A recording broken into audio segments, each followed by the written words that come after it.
Good evening, and welcome to all of you to our Just Folks.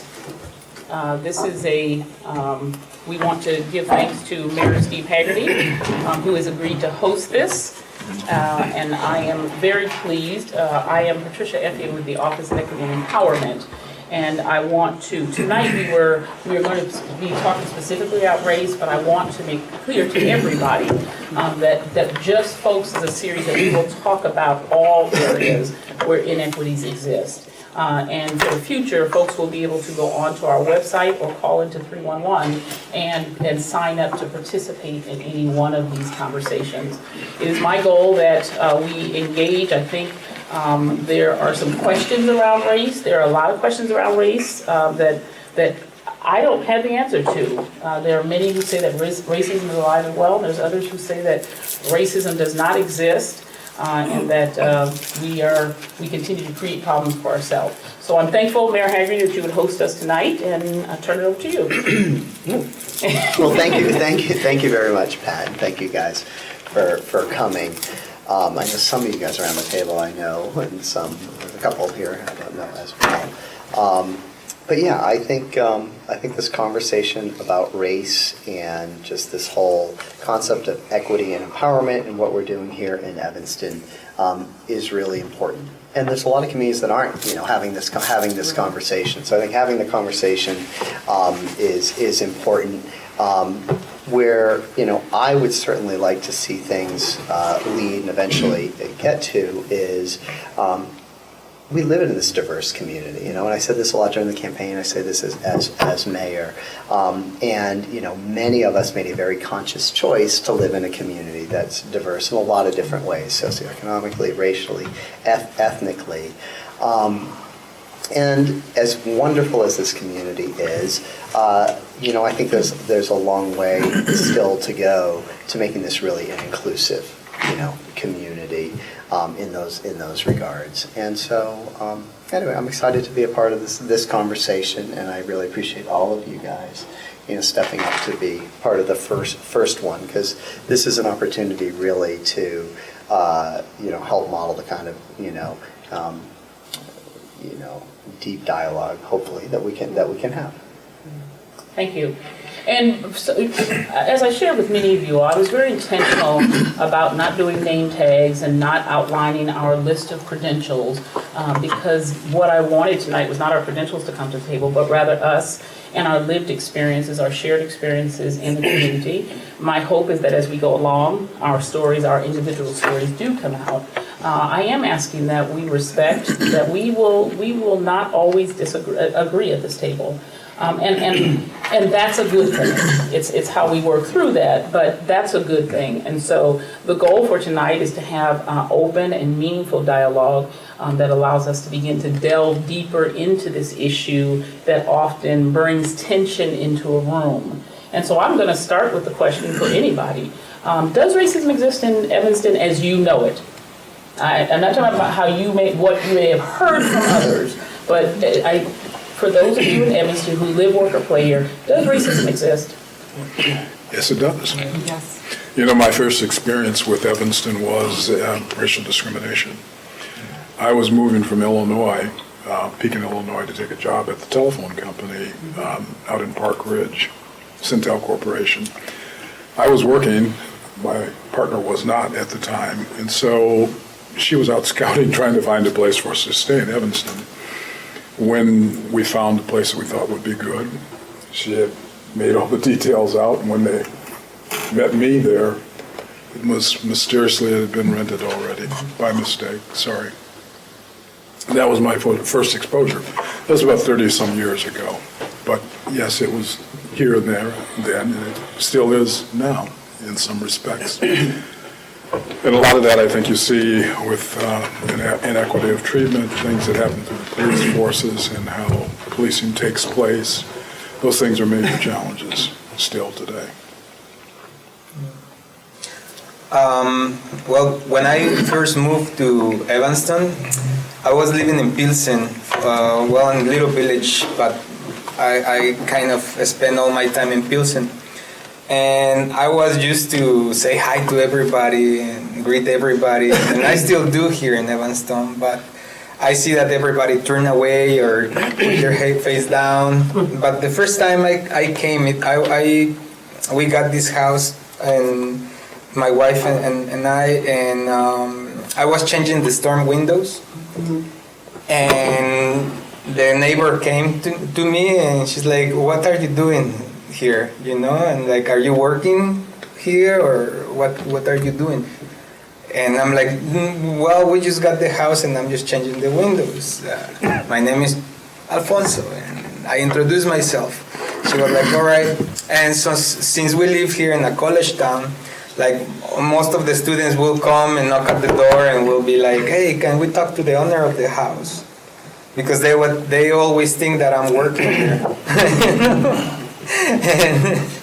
And that was my first experiences here in Evanston of like stereotypes, you know, like discrimination. And I'm an artist, and I was going to the art center here at Noyes, and I signed up for a class. And when I came in with my tool, my tool of box, they asked me right away, like, "How can we help you?" You know, like, and I'm like, I don't know, maybe with a 50-pound bag of clay, you know. They're like, "No, what are you doing here?" And I'm like, "I'm coming to take the class." They were like, "Oh, I'm sorry, I thought you were the handyman," you know.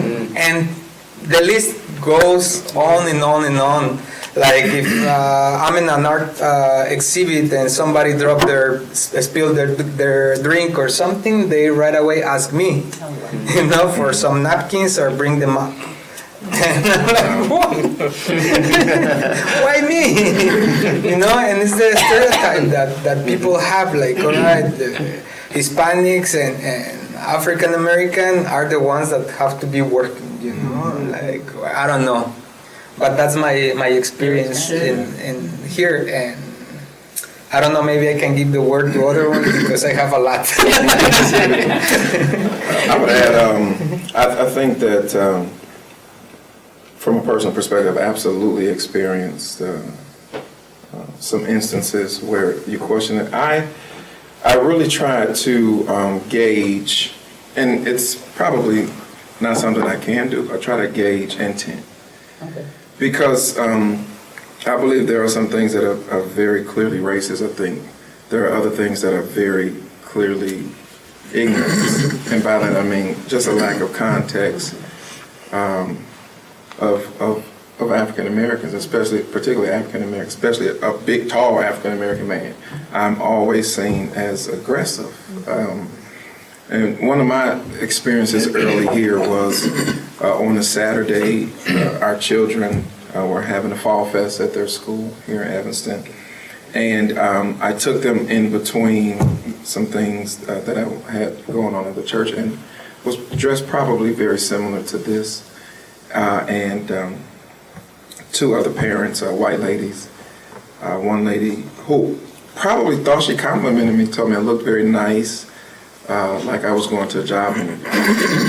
And the problem for me was, why could not the assumption be that I was already employed, gainfully employed? And so, and like it was other incidents as well, which I think at times are very, very clearly meet the definition of racism.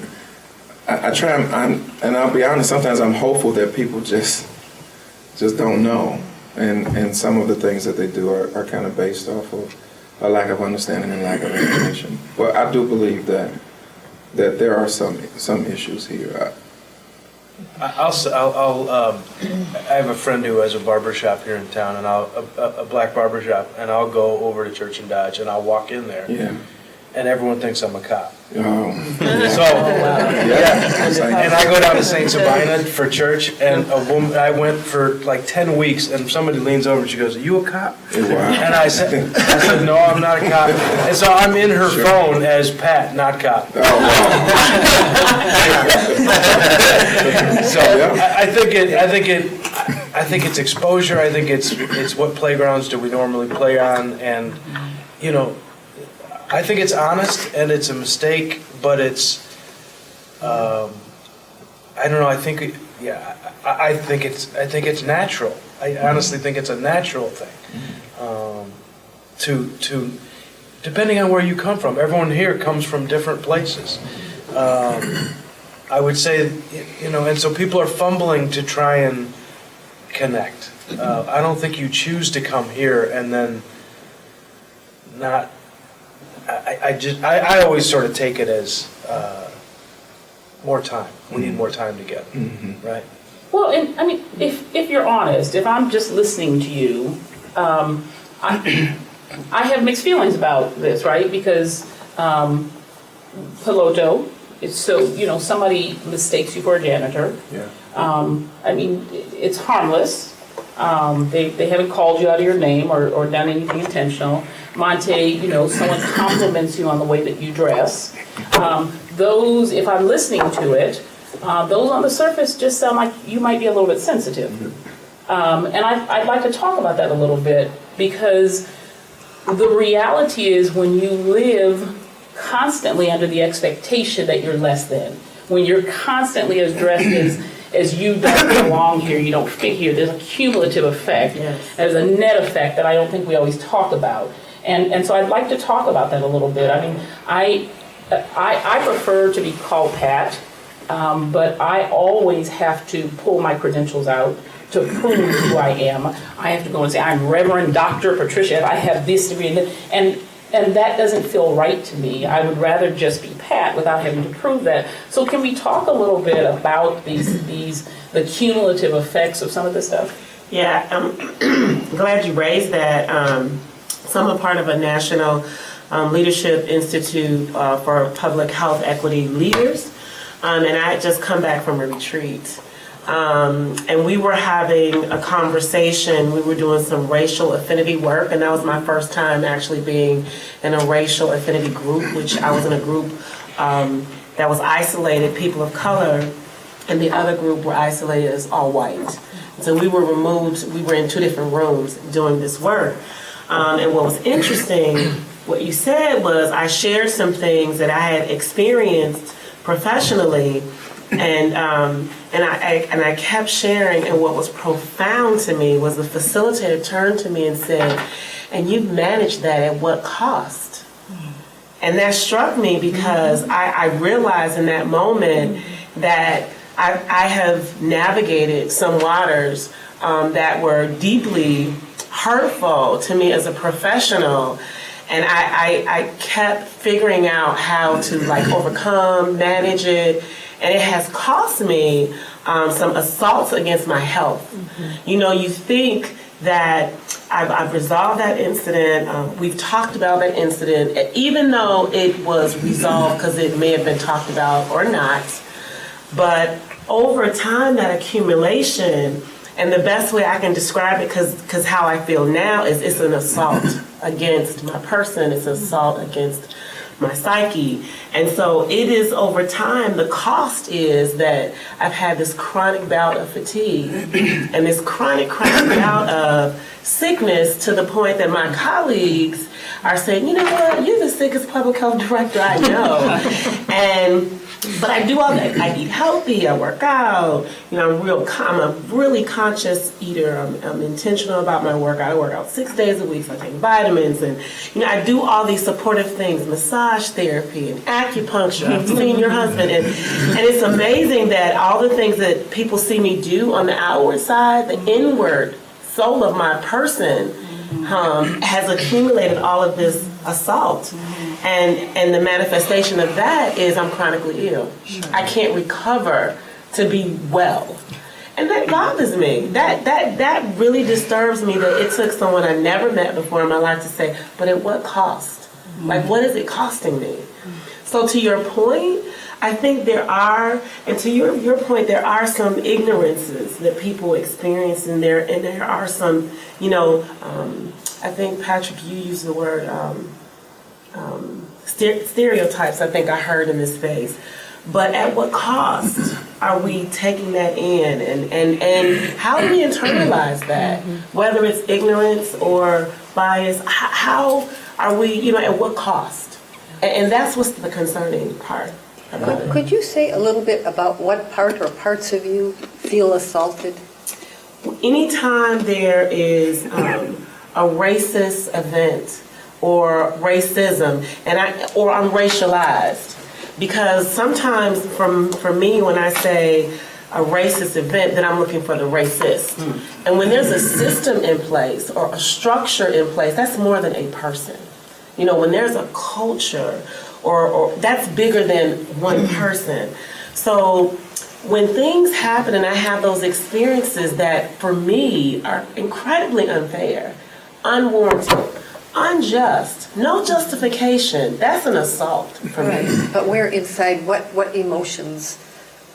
I guess there are so many ways a person can feel assaulted, and I'm trying to get down to I think it builds up, to be honest. This sounds so silly, but a few years ago, I had someone in management tell me, "Ooh, when you wear your hair down, you look really young. You could pass for one of your grad students." And since then, I always keep my hair really short or put it up. And tonight I said, you know what? I'm going to be me. I'm going to be Donna. I don't need to prove my age, or I feel like I have to pull out all my credentials, all of my education to prove who I am. Because I chose to marry another Asian American. I hate it when people tell me, "Oh, you speak English so well." And I have to swallow it and think to myself, well, English was my first language. I read and write Spanish better than my Chinese. And I was talking to my kids just recently saying, well, it's important for you to know some Chinese. And my daughter was like, but why? And I said, because when people look at you, they don't assume for you to speak Spanish. They kind of expect some kind of Chinese to come out of your mouth. And I think when I expressed interest into going into management at work, I remember someone saying to me, why? Asians don't really do management. You guys are good with like the numbers behind the scenes, the administrative side. And that hurt. I was chairman of the board of directors for my sorority. I'm president for the Hip Circle Empowerment Center. I've taken on leadership roles. And yet when I look at management and leadership, there are no Asian faces for me to reach out to be my mentor or help me break that, I call it bamboo ceiling. Maybe it's also a glass ceiling, bamboo. I don't know, it's everything because I'm an Asian female. And it's hard. And I just remember last November, what made me start crying was, I was in Wilmette in Walgreens in the parking lot, and this car pulled up next to me and rolled down the window and yelled, "Go back to China." And my first thought was, oh, never been there, have you? Just, I was in my little Evanston bubble where, I don't get that go back home call. But the fact is I just went over the border a little bit and I got that. And it really it scared me because my parents fought so hard. I shared earlier, there was that Chinese Exclusion Act and they tried so hard to come here.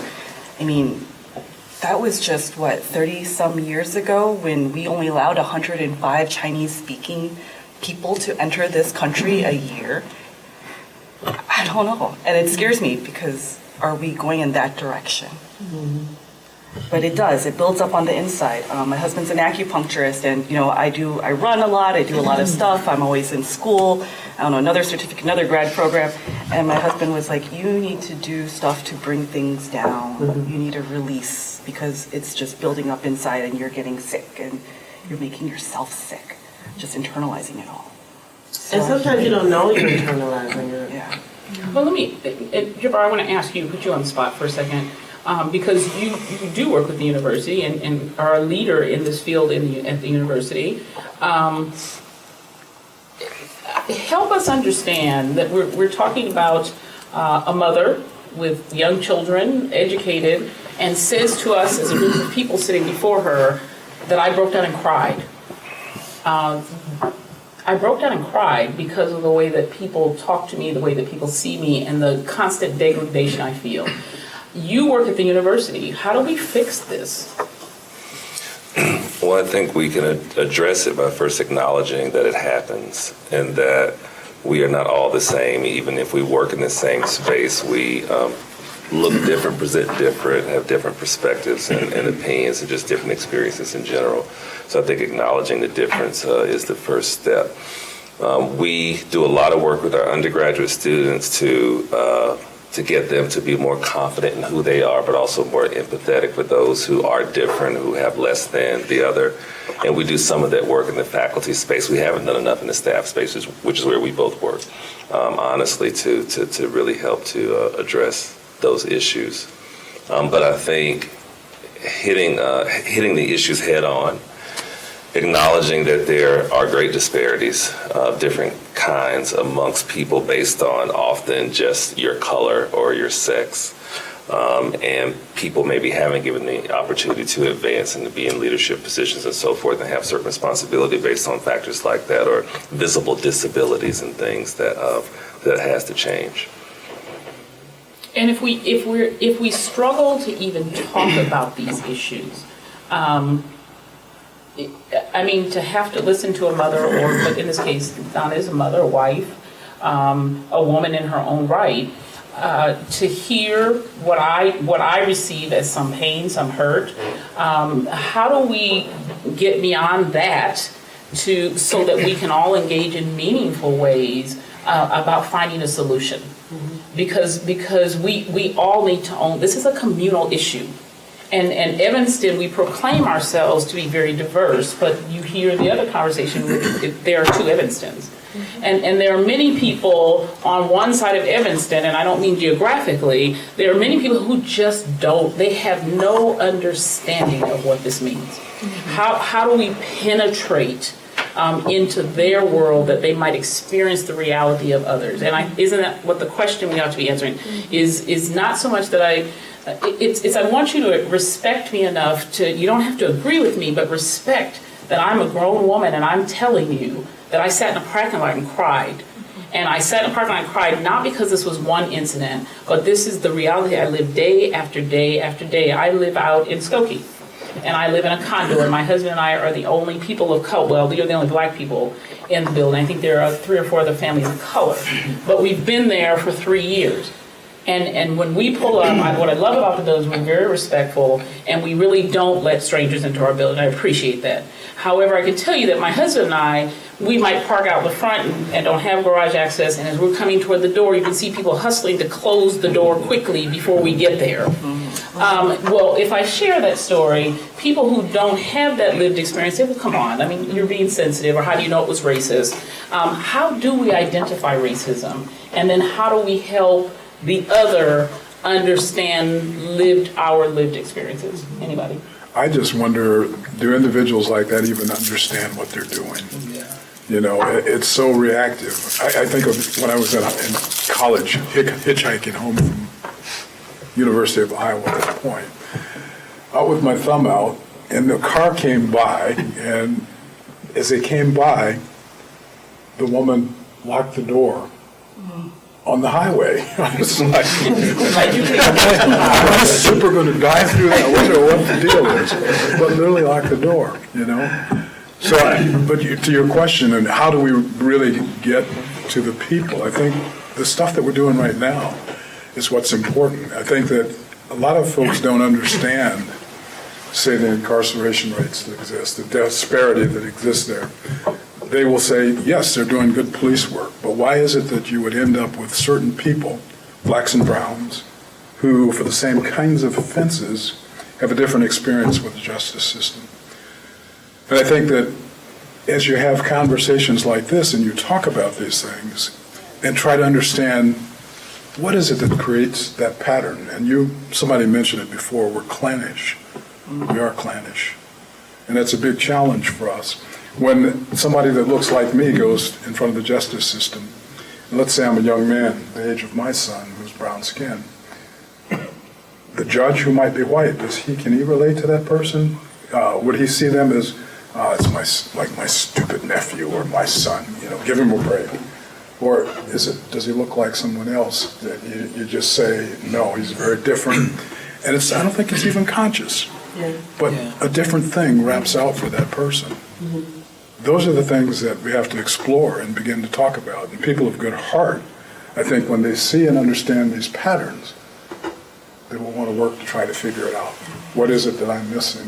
But I think this is a start. We have to do this kind of stuff. As a mother of a biracial child who's now 31, and clearly as a white woman, I benefit from white privilege. So I have experienced racism in the same way that I have experienced it through my son.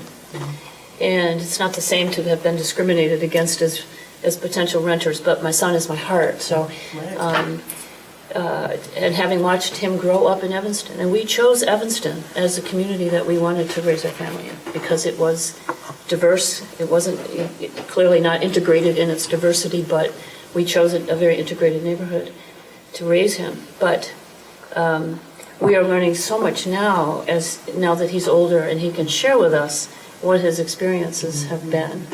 And part of why, when you talk about the internalization and the physical cost, I think about the psychological cost. As a therapist, I watch that piece, and I know how much he has internalized from his experiences with police in our city, and some of the horrendous experiences that he's had, having never done anything illegal, but having had more encounters that we can count just for being on the street, just for being anywhere. That raises a whole other issue. But when in conversation with other mothers who, when I say he may have been followed in a store when he was walking in, a department store, and they're surprised to hear, why would they follow him? And I have to deal with my anger about that. It's like, you don't get this. You don't, and then I have to bring it down and, go into my therapist self and think, well, let's talk about it. But my first reaction is, no, this is what my son has experienced, and you really have no clue. And then I also see, in some of the places where I volunteer in this community, where there are some really good-hearted white people that are really doing some good volunteer work to make a difference in our community, the microaggressions that they're so unaware of things that they say to young people of color, and they mean well, and they just don't know. And then again, I have to go into that therapist place of myself. It's like, how do I say this to them so they can learn? So your question is a good one. How do we raise awareness among people that are, they're not intending to hurt anybody, but they're just so unaware. Right. And some are intending to hurt, but that's true. And that's honest. Some are, but I think I address it by asking the question and then sharing about how it makes me feel, because I don't want people to be defensive, and sometimes if you say, well, you did this to me, then that puts people in the defense. I say, well, I really felt like really hurt by that comment. Or if somebody says something that's really, really extremely inappropriate, I'll repeat what they said. Because sometimes people don't hear what they say, but it's out, right? And so I'll repeat back very slowly what they said, and then the comment will be, well, that's not what I meant. And then I say, well, tell me what you meant, because this is what I heard. And I just want to make sure I'm clear. Because then that puts it back on, I'm trying to understand. Even though I'm the one that's hurting, I'm still trying to understand, because I do want to know, is this malicious? Is this ignorance? Is this they just don't know? And maybe I'm the first experience, because I was in undergrad, and I was the first person of color on my floor. And my suite mates, which were friends today, said to me, you're the first black live person I've ever seen. And I thought, have you seen dead black people? I'm from Chicago. That was out of my world. What do you mean you haven't seen a live black person? And so I had to explain my blackness to my suite mates. The entire floor, they had a meeting where I had to basically explain my blackness and explain, how did I get here? And you went to Chicago public schools? Was that a private Chicago public school? No, it was a public school. And that was my first deep encounter of difference, because I grew up on the south side of Chicago, which, as much as Chicago is diverse, is very segregated. Kind of like Evanston. It's diverse but segregated, right? So I think I ask questions because I really want to understand intent, as what you were saying earlier. Yeah, that and again, it's really hard to gauge. One of the things I was going to, really for clarity's sake, was for us to kind of put on the floor. Do we all understand racism as by the same definition? Because I think we may find that, and not just in this room, but in society, people understand that in very different ways. Right. And I've had that conversation with people of other cultures who will contend that they're uninformed, they're not racist.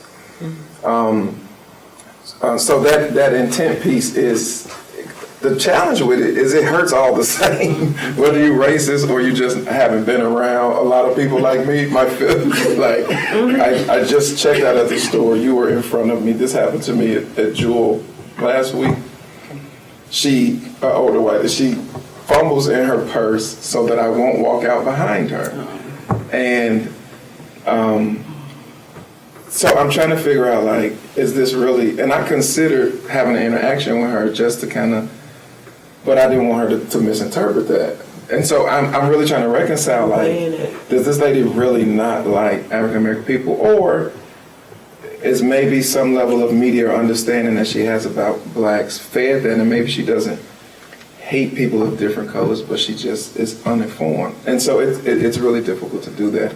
I think a lot of people have grown up not touching and literally physically being with different people from themselves. Yeah. And I mean, it wasn't until high school that I was on a baseball team, but that's not the same as showering with some other people on a team. Sure. Right? And going, you use the same shampoo. I've never had that conversation with anyone. I thought we had separate shampoos. Yeah. Right? Literally, I mean, I know that sounds silly. I get it. But I think then you're 55 years old and you've never had that experience. Sure. Or 60 years old or whatever, and you've never had that simple shampoo conversation with anyone. So you go through life watching TV or whatever without actually going, we've never broken bread together. I don't know you. And see, I think that's what's so critical. I think is number one is learning how to live with each other. My kids were raised in southern Indiana. We're 2% African American. And my daughter went on a Girl Scout trip. And this mother does not go and do outdoor stuff. And so I left her with all the other parents who were all white. And when I picked my daughter up 3 days later, she was traumatized. And she was traumatized because all of the white girls went in and took their shower at night and washed their hair. Well, if you don't know, I'm going to help you understand, black hair is very different. And most, I'm being very general, but black hair doesn't get washed every day. It would kill us, right? But at any rate, as they went in every night and took their showers and came out with their towels wrapped around, my daughter would go in and very carefully keep her hair protected and come out. And they were like, you didn't wash your hair? Ooh, that's nasty. You're gross. Ooh, I'm not going to sleep by you. And my first reaction was to go up and kill a few folks. But what I did was I went and got black hair care products. I took our shampoo, I took our jar of grease, and I went to the next Girl Scout meeting and asked all the parents to be there. And I sat my daughter down and began to braid her hair and put hair grease in it and explain to the group. You know how you wash your hair because it gets greasy? We have to put grease in ours. Right. And this is the grease that we use. We just buy it at this store for this amount of money. And I sat there and braided. And I believe that was a breakthrough for us because they came up and they wanted to touch, but they could touch appropriately, right? Instead of going, oh, your hair. They were invited to touch. They were invited into our world, and it opened up conversation. Yeah. I think the issue is we don't know how to open up to one another. Sure. And I think that with white people, how do you talk about something that you don't even have the language for, right? I mean, how would you possibly have the language for some of it? I'm not making excuses here, but how do we give each other the language to explore with one another what it means, what this means to me, how culturally this is very different for me, so that when we do engage in the conversation, there's not those issues of shame or guilt, but rather I really want to learn so I can understand. And one of the things kind of surrounding that is, and honestly, this thought is not one I would probably consider popular, or even one that I like to acknowledge, and that is that in reconciling all of this, and I think this is just birthed from my theology. I can't ignore it because of what I do and what I believe, is this notion I always feel drawn back to my own reluctancies or lack of understanding. Certainly not racism, because that's not in me, but acknowledging that I too have misconceptions about other cultures. And so oftentimes when I'm trying to reconcile the challenges that I experience, I'm always brought back to that place, because it has to start with me. It has to start with us. And it's very tough to do that, because I like being the victim. I do. But What do you mean you like being the victim? I mean, I like to acknowledge that somebody just treated me a certain way because I'm a black male, when in fact I have misconceptions about other cultures. Like, you walk in the barbershop, I think you're the police, you know? And You kind of look like a police. Patrick, come on. I think that is something that not enough of us, and I mean all cultures, are willing to do. Like, we have to do that. Even sitting here tonight, especially in the African American context, I can sense that not in this room, but overall, the other cultures feel like, black people, y'all not the only ones who feel that. And so I'll share, recently my wife and I, we traveled to Mexico for our anniversary. And I don't like leaving the resort property. I just don't like walking around international cities. It's not my wife's thing. And I shared this with her, and I said, man, I really had kind of like this set mind based on media. I saw the Mexican police, and my context for them is in movies. They are controlled by the drug cartel. They are. And so I'm literally walking around saying, if I get in trouble, they're not going to help me. Let's go back to... And I really engaged in a conversation about that maybe, I'm sure that's not the case for all of them, but I had that stereotype in my head. And that doesn't excuse people's mistreatment of myself or anybody else. I'm saying that for me, and the question you asked of how do we fix this, if everybody had that level of intentionality to realize that I don't have an extensive context about everybody, and I may have some preconceived notions about others, and it may not be true, just like I experienced, if that could be a starting place, and it's not a popular starting place for most people, though. But I think that that's a very real truth that we have to acknowledge. And I'm glad you said that, because in our racial affinity work, everybody, including me, because we voiced it, when we knew that all the people of color were going to go together, we were like, okay, now we get to talk about the white people. And the white people said, oh, now we get to talk about them. And it never happened. But we all went in, and we honestly had to disclose, what are your thoughts when you were separated? Because we wanted to know, what are they saying about us? And we thought they wanted to know what was being said about them, when actually it was all about us. It was all about the damage that we inflict on each other, people of color. We never talked about anyone but the people of color, and we had Iranian women and Muslim men and women and black and people who self-identified as other ethnic groups who self-identified as people of color, and we talked about the stereotypes that we have about one another. So we self-inflict more damage and harm on each other, and we had to get rid of that. And so when we started naming all this stuff and writing it down, and we had to look at it, we all were tearful. It was an emotional time. I broke down because I thought, and what the facilitator said, this is what you believe about each other. Because you say it, and there were horrible things like we would be behind a slow driver and say that was a certain ethnic group or culture, and then we would drive by the person to verify that we knew that, and so when that was raised as an example, we all like, We'll be driving. We'll be driving, and my son's all like, I bet you that's an Asian woman driving.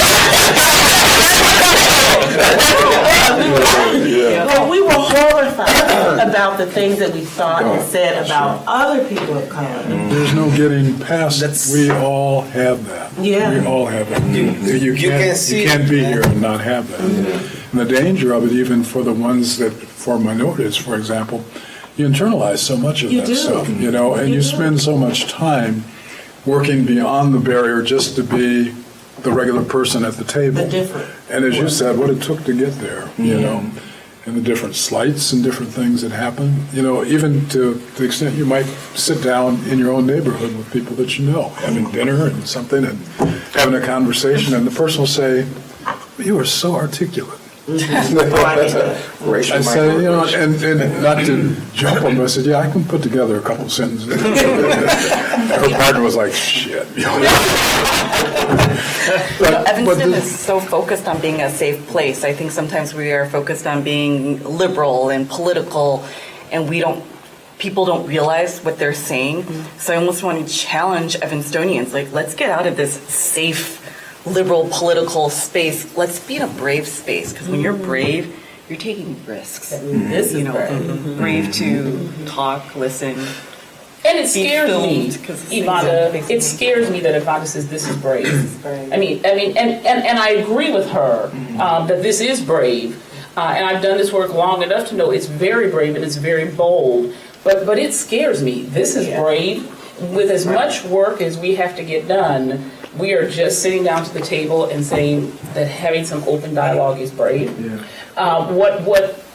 The biggest challenge for me, and I think would be, is oftentimes we speak on behalf of the other. There are very well-meaning white people.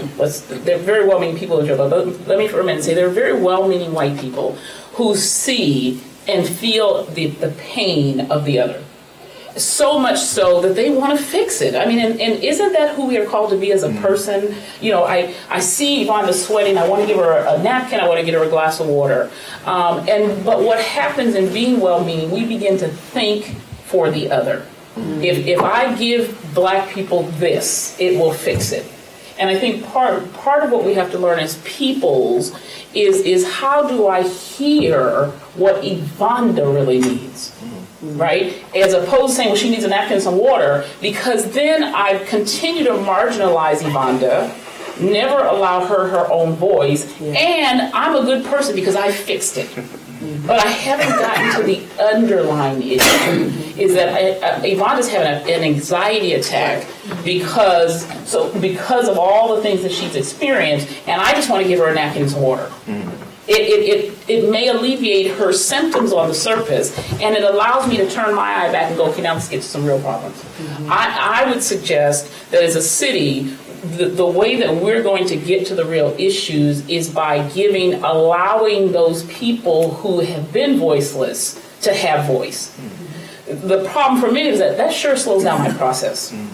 If I have to go ask Ivana if I could just throw her a napkin and a glass of water, I'm fine. But now I gotta let me sit down and see what's really going on. But we have to make space to truly hear one another, and to assume that that everybody has something to say and to contribute. And everybody's story is important. Everybody's story is important. And tonight I wanted us to specifically talk about race, but as we talked about it on the table a little bit, there's so many other issues as well. And we can't continue to give precedence. Well, it's because because I'm over 50, you did that. It's because I'm a woman. How do we bring this together in a way that we can recognize that we all have places that need to be validated? I think you said it. It's an acknowledgement, right? Yeah. I feel like the Jewish community was very acknowledged that Hitler terrorized and killed millions of people, right? And that's a clear story. It's recent history. We talk about it, but we don't talk about the roots of racism. And we in the white community don't. And that acknowledgement I don't know how that gets done. I don't really know. I mean, I think some people have tried to be brave about that, but here's what I'm wondering right now. I mean, I with a president that has unleashed sort of people to say what they need now, is Evanston still sort of not talking? Are we still so polite, or are we having this conversation? Or, the national stage, people are now just saying whatever they want to say, right? To some degree.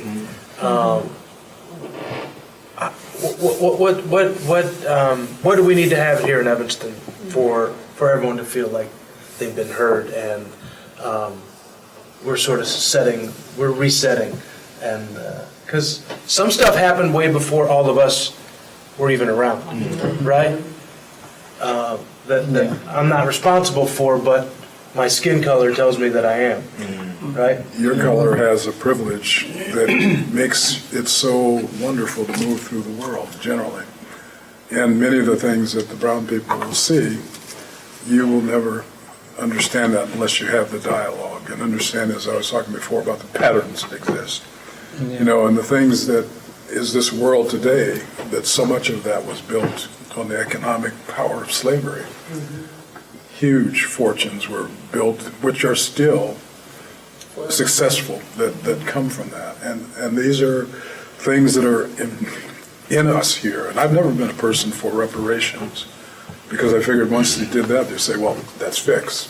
But the real thing is the ability for us to come together and have these difficult conversations, but also have it in a manner that it's not condemning, it's not accusing, it's speaking your heart, and I think if we have good heart and good desire, this will grow. And I think it's important for me, I think somehow the city should look at ways of creating classes that would help individuals begin to get in touch with us.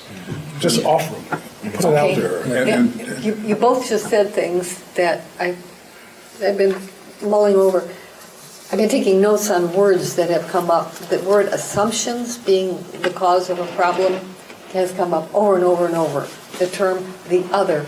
And I think that's the basic human issue here.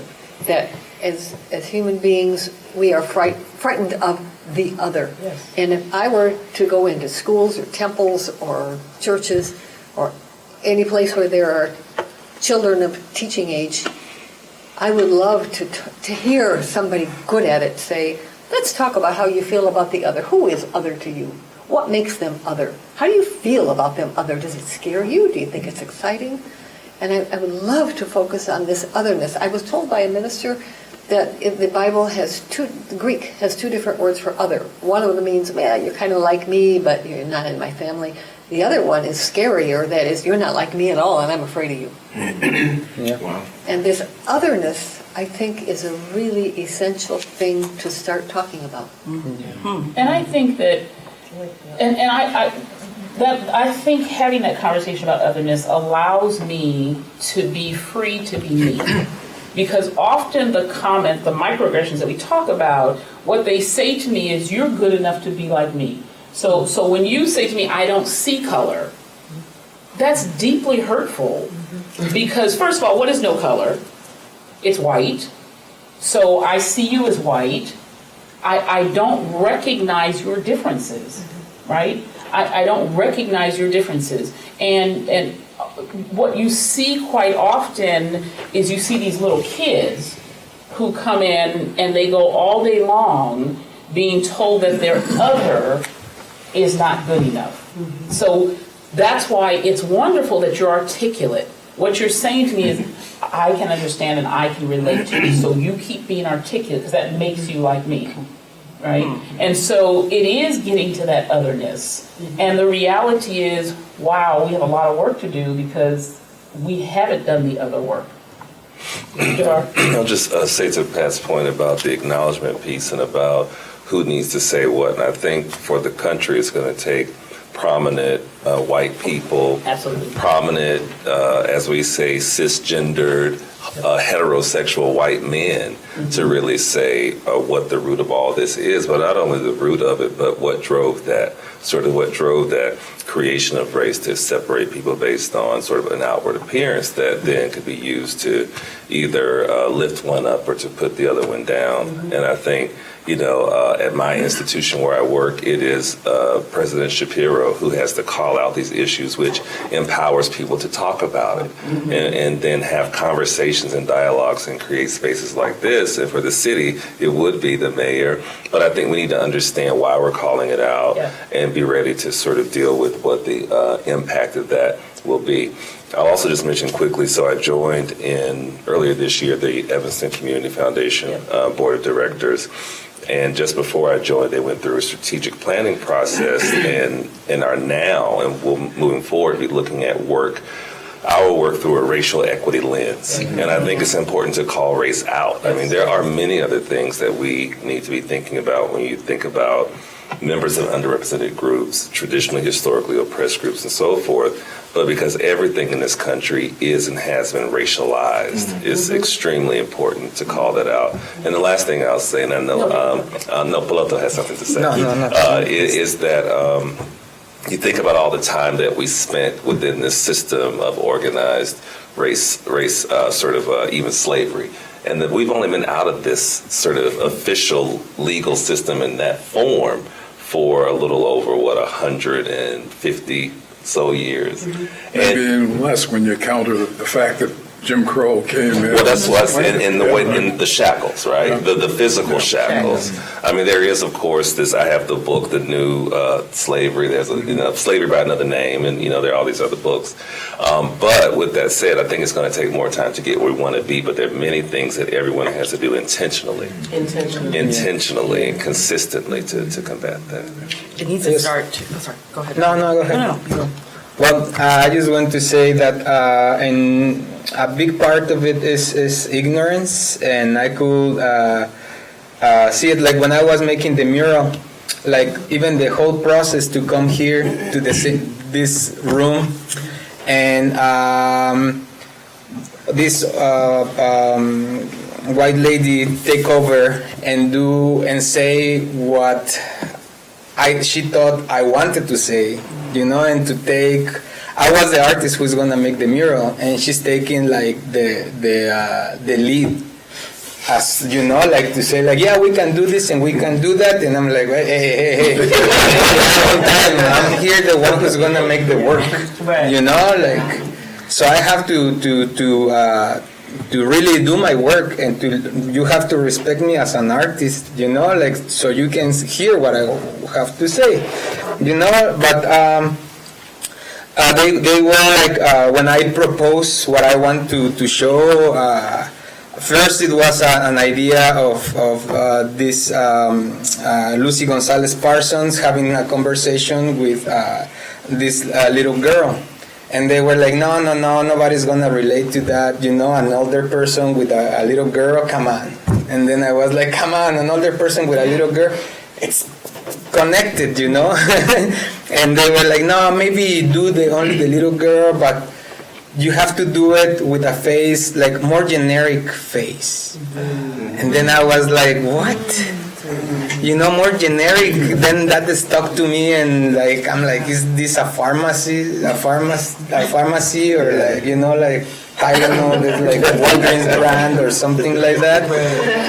Wow. So I was like, like how can I tell you, like this is just a kid, like I'm putting it like with a generic face, as you said, like we took out the earrings, so you can say like if it's a girl or a boy, it depends of you.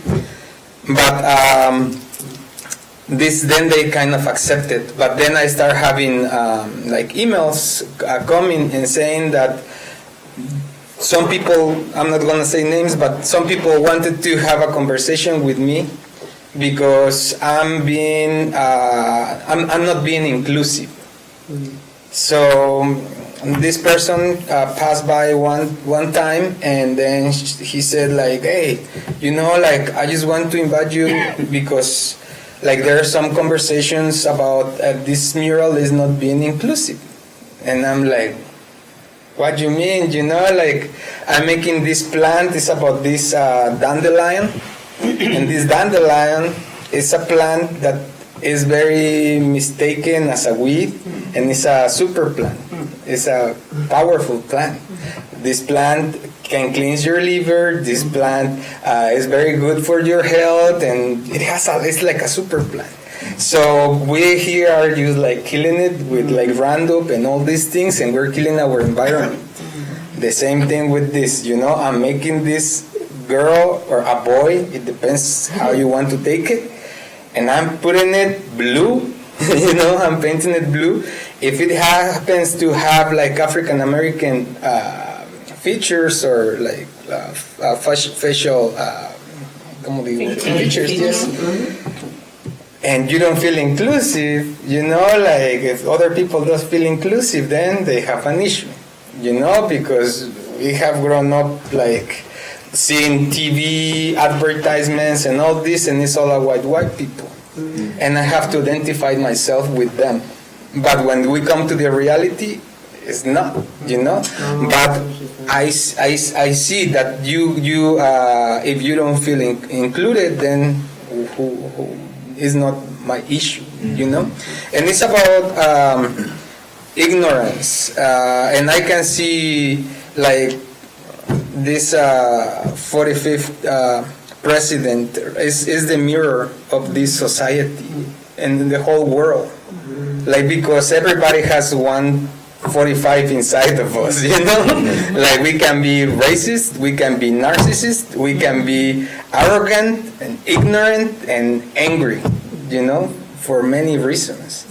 And the thing is, the problem is that we are like very Eurocentric, and all our history, our schools are very Eurocentric. In Mexico, we study and we have PhDs on Socrates, or like in philosophy, and it's all about Europe.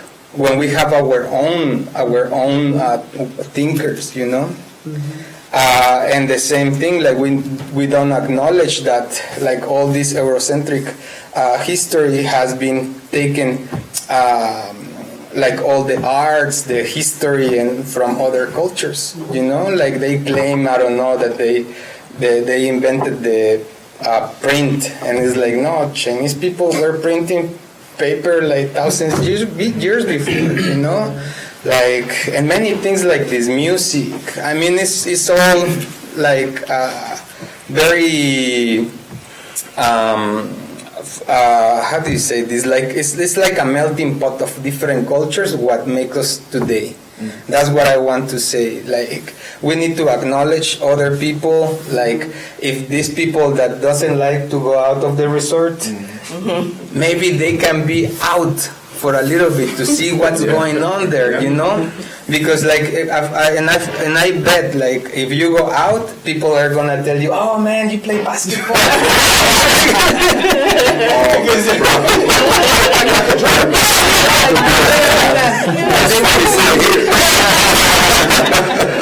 And Mexican people are gonna be like that because they see this African American tall and just walking on the street.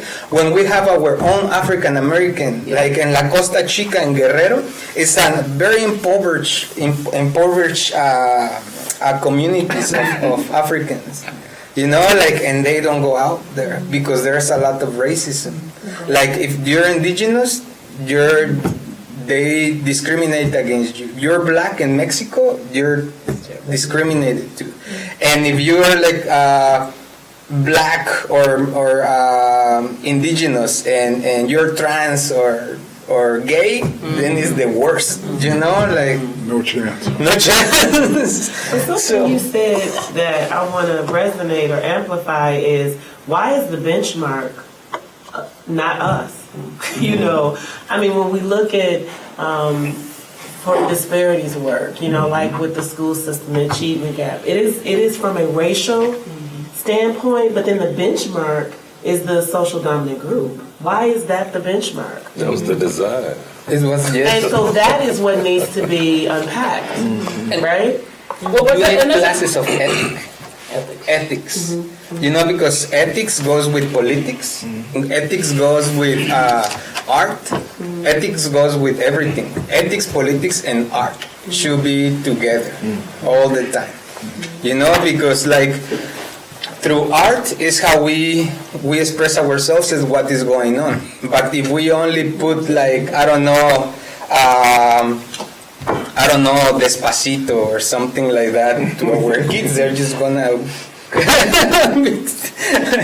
But and the politics too, you know, like we have to have like always the ethic of like respecting the other and looking out for our human fellows, you know, like no matter what race or no matter what color, it's just about like taking care of each other because we have the same necessities and we share the same DNA, you know, like we share all the water, the minerals and everything, and all the damage that has been done for hundreds of years is implanted on us already, you know. We have all these downs and insecurities because we see it all the time on TV.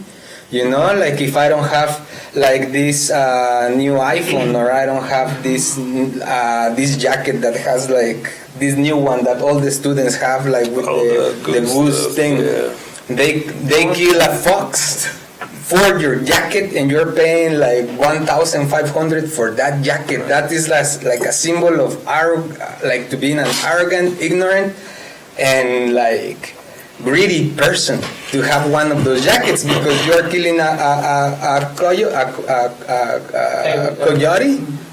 and those coyotes have been found that like a pregnant coyote that its own hand to get rid of that trap and go feed its babies, you know.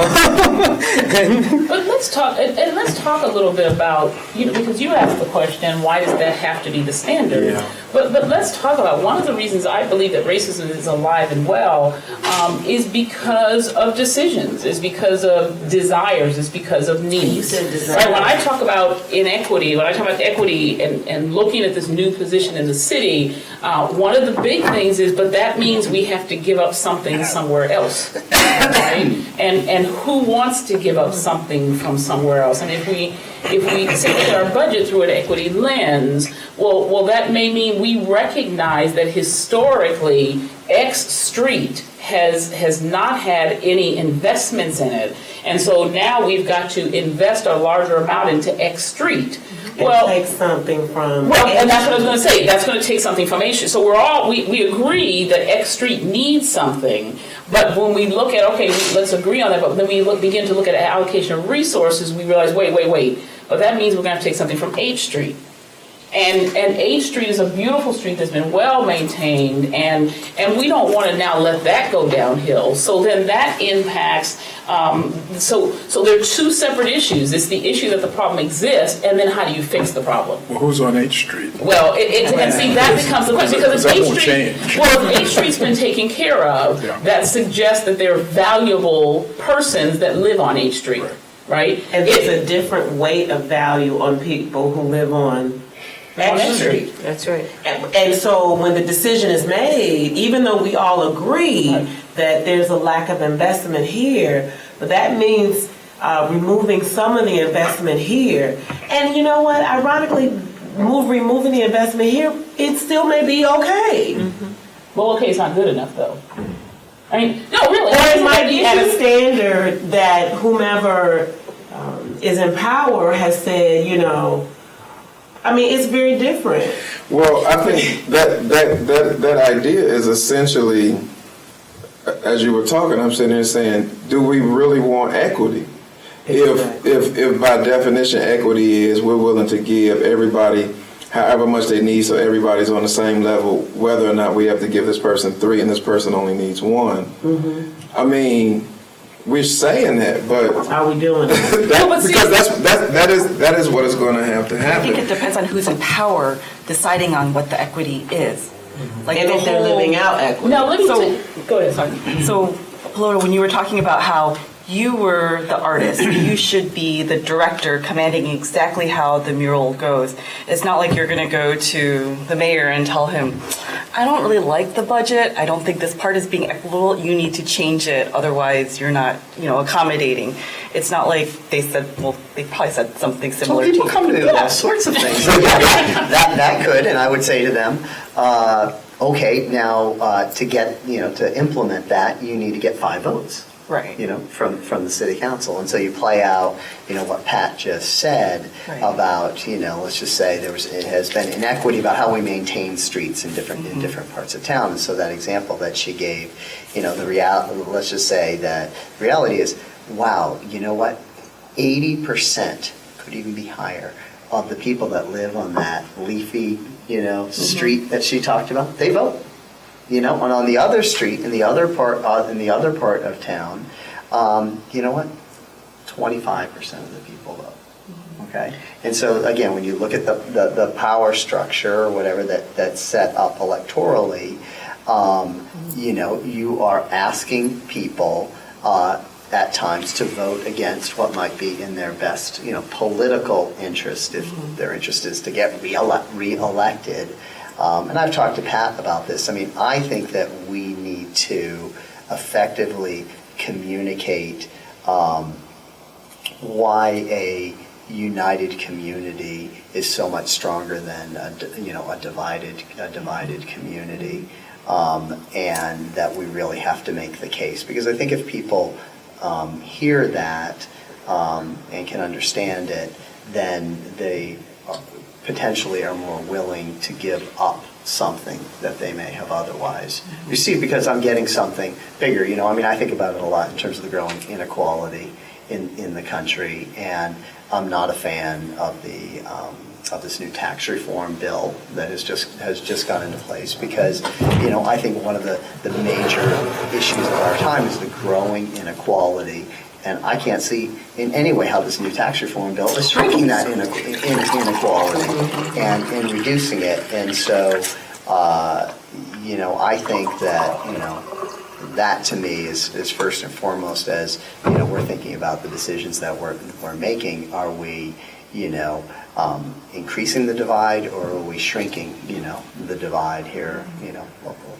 And I think what's really critical here is I hear you, Donna, when you say it's about who's in power. I think one of the things that often peoples of color do not do is recognize their power.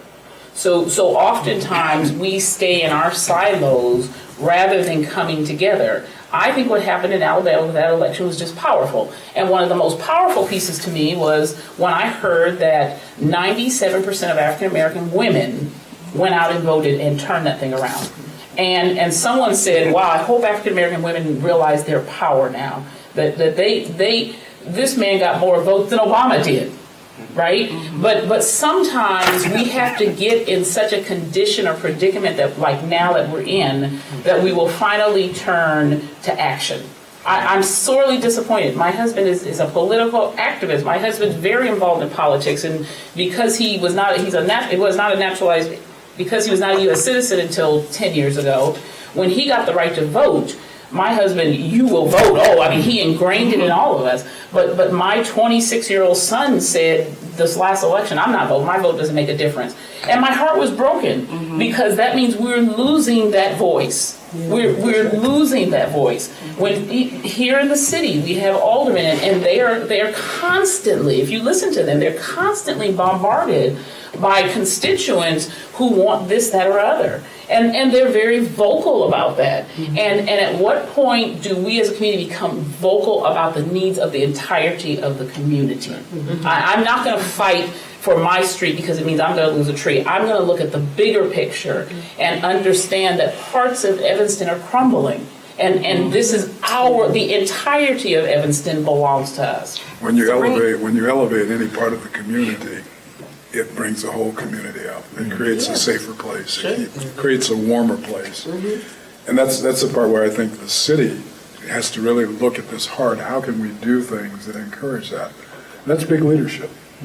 When we talk about this in corporations, the biggest thing that you really have to do is get the leadership on board with what needs to happen. And nothing really can happen until you do that. You can fight up and stuff like that, but until the leadership kind of lays out, hey, we're not going to be successful if we're not able to marshal all of these talents in a given direction. And the city has to do that as well. I mean, you create a safer city when you create more opportunities for everybody. So anything that you elevate in the area that I live in, Southeast, the things that they would bring to our neighborhood were things that created more of a criminal-looking place. Putting cameras down Darrow, I don't know how that helps. It didn't help. It didn't go through. Or putting a police station inside our Dominic's, which was a horrible thing. It gave the wrong messages. So what is it that we want to do? What do we want this community to look like? And I think leadership has to stand around and really dig into the neighborhoods to talk about this, to talk about what it means to elevate the whole place, to create a better, a stronger place, a stronger community. I think there are places that are doing that, but it's a lot of work. But can I ask you a question? And let me ask this just of the group and it's everybody here, is, okay, so we're talking about this depth of issues, but what are you doing? And I'm challenging each of us to answer that. What are you doing? I mean, because part of the problem is that many of us, whoever that might be, aren't doing anything. When you called, when you called, that's why I said I want to come to this meeting. Yes, you did. Because we need to have that. And the issue of race, and let me try to make this really clear. The issue of race is a very personal issue. We are all required to first do the internal work of race. We're called to examine ourselves. And what makes it easy, and Monte said it, is Monte said it, when he said that, I like being the victim, and I hear that very much. Somebody stepped on my toe hurts, and they hurt me, and mommy, look what they did to me, right? So, but how do we first start the internal work, looking at ourselves and examining ourselves, and then entering into the discussion? We want to enter into discussion on racism and race without having examined self. So then it becomes all about you people. Yeah. But we haven't examined self. I think but I'm thinking that one of the issues that I think we address here in Evanston is that people will, when you go around the table, people will say, well, I chose to live here. I came to Evanston because it's a progressive, diverse, integrated, supposedly community. And so they get by on their laurels of, well, I live here in Evanston, and so it's those, and I think that's a real hurdle to get over in having these discussions, particularly with people that look like me, that come from, who may have come to Evanston and they like living here. They may not live in an integrated neighborhood, but they're living in diversity. Sure. They like Evanston, right? So they get that label, and so they don't have to do the work. You know what I'm saying? When I just came here to the United States, I'm coming from Querétaro, Mexico, and I used to live very close to a city dump. It was a clandestine city dump, and I was next to some factories, Elanese from the United States, Black & Decker, and many other factories. It was industrial zone, and when I came here, I started working as a busboy, as a dishwasher, and I was always putting my head down all the time and taking all this, for example, if somebody puke in the nightclub where I used to work, I will be the one who go and clean this, I was in the restaurant. There's also a social status, you're just coming from another country, you go to the dishes, you have to scale your way up to become a waiter or a manager, or a bartender. He's the bartender. So, but through art, I went from being a dishwasher and a busboy to become an artist. And then it's when I was taking serious, and not to put these other positions lower, but art has the power to go to cross bridges, you know, and to start conversations. That's why every time I do a workshop, or for example, the mural that I did at Dewey School, I invited everybody, like the bus drivers, everybody, like some of them didn't come, but like the janitors. For me, it was very important for me to have the janitors do a piece of clay, and the teachers and everybody, all the single kid that was there. Because I'm like, we always think that this position it makes you less, you know, like being a janitor, or being like a person that feeds the kids or whatever, less than the teachers, and you don't have respect for them, you know, like they have names, they have families, they have to pull out your chewing gum that you throw in the thing where you urinate, you know. I was one of those, you know, and that's why it's very important that people understand that once they see their piece in the mural, and they see that all these little pieces are connected and are making a big picture, is when they realize that, like, oh man, yeah, we need each other, you know, because thanks to the janitors we have a clean space, thanks to the people that feed you, you can eat, you know, but we never acknowledge this. We only take the authorities, in this case the teacher and the principal, as the biggest figures, you know.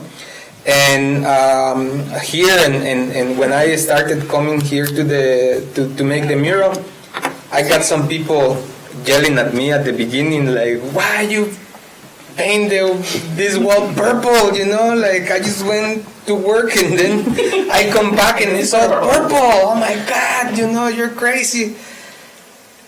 And I'm like, just give me some time. And I started bringing the kids from the neighborhood to work and all that. And then they started seeing the change. And then, like, at the end of the middle of the process of the mural, people were bringing me tamales, bringing coffee, like everybody who passed by, all the kids saying hello, all the elders, like they came and introduced themselves. The last day I was there, like people were like, oh, you're almost done. And I'm like, yeah, this is my last day, man. They were like, oh man, give me a hug. And they were giving hugs. Yeah, it was like an amazing experience to become like one of the community, you know. And it was the first time I felt like in the community in Evanston, like I felt welcome, because like, and this side of Evanston, the students are here only 4 years, 6 years, 8 years if you want, but they're coming and going, and they come and they are very, I mean, they're young. I was the same. Come on, we have all been in the same place, but at that age, like we should have a conscience of the others, you know, and that your actions have an impact in other people. And like I would like to see like Northwestern taking part of like getting involved with the community, with the neighbors, you know, like I'm all the time like, we have a lot of bridges down here, we should make some programs with the kids from the Northwestern students and kids from the neighborhood, you know, and talk about respect, talk about like these issues, you know, like this one.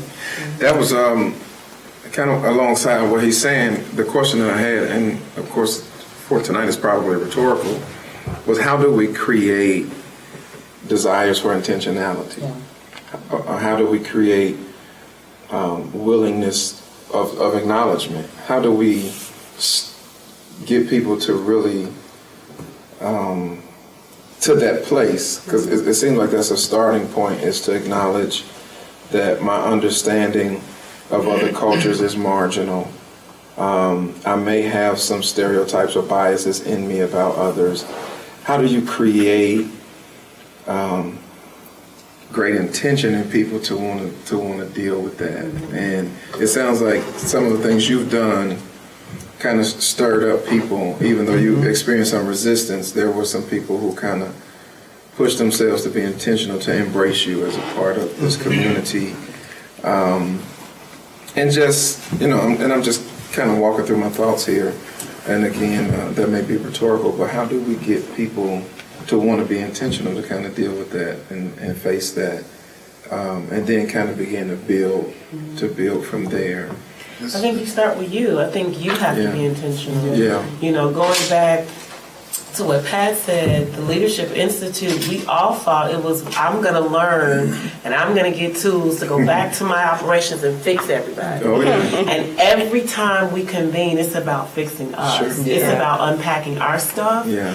And it's some deep work. And I mean, when we leave or at the end of a webinar or a conference call or a long day retreat, we are exhausted.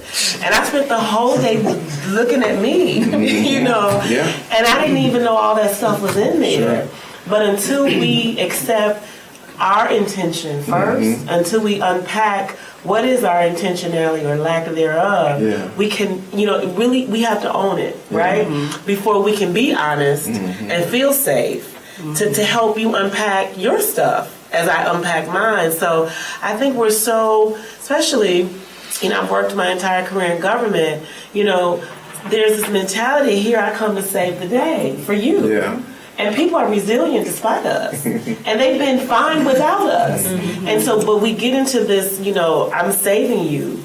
I'm fixing you. Like, if I'm having an anxiety, I'm going to fix you and give you a napkin, and never asking me, what is it that I need, or what is it that's making me uncomfortable? Yeah. And I think, because that's unsafe, because I'm taking a risk, because you might really tell me what's making you uncomfortable, and it might be me. Sure. And so that's a risky place to be in. But I think if you start with self, I mean, and I think that even inside of that massive thing we have to unpack, I think that's a separate work from racism.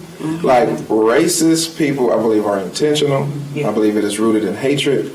And oftentimes there is no desire to pivot from that position. And then on the other side, I think, is probably what we're talking about is marginal understanding of other cultures and stirring in us an intentionality to cross that. And I really would like for us to begin to, there are some systems, there are some things that are absolutely clearly racist. And those things, again, I think are a whole nother monster. And then again, there's this other pack. I think sometimes we put all those together. And I think to progress, we're going to have to understand that, you know what?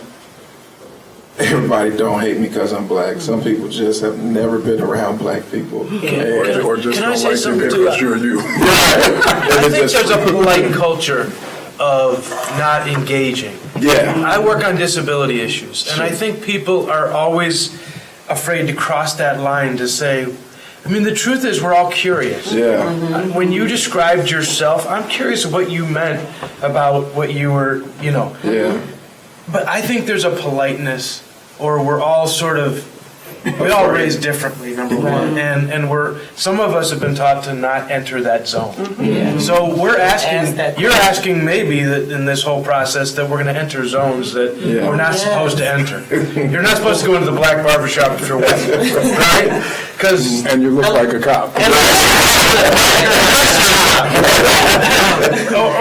or maybe coming into my neighborhood, wherever, right? And so, because you're going to get messed with. I don't know. But I think, here's what I realized after being here, and I've been in Evanston now 8 years, and I kept wondering what was so different. I just couldn't quite, there was just something missing for us.